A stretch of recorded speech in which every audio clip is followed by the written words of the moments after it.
The idea of a meal for a meal came about when I saw a map of Europe and how much food waste there is in each country. And when I then saw the map of Africa and how much malnutrition there were, I just thought if I could scratch that food off, all that food waste, and put it back on the map in Africa instead, I would have solved the problem.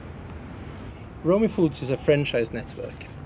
We connect the manufacturers of frozen meals on one end with businessmen and small companies that take on the franchise opportunity in the other end and make the meals available to their markets.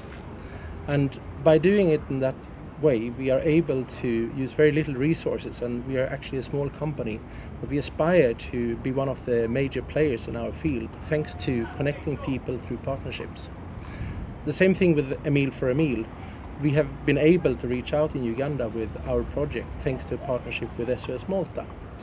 We have found a business model that works for us where we actually transfer the monetary savings of the reduced food waste to helping children in Uganda with a meal for a meal.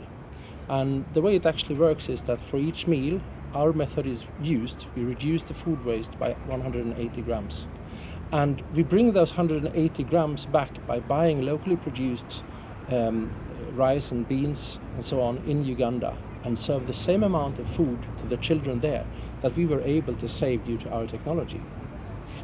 When setting up a business model to actually contribute towards responsible consumption and production, one needs to understand that it's a big difference between perceived sustainability and actual sustainability. We are a company who have developed a meat distribution system that is based on plastic packaging, frozen meals, and one could of course question whether that is really contributing towards a sustainable society.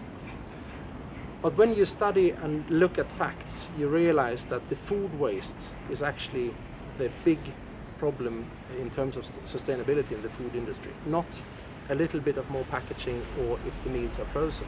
So we depend on universities and facts from research where we can determine that our system is actually contributing towards a significantly more sustainable value chain in the food service industry. I have normally say that as long as there is a hungry child in Africa, we have more work to do. The question that everyone should ask themselves is, what are your goals and where would you like to go with your business?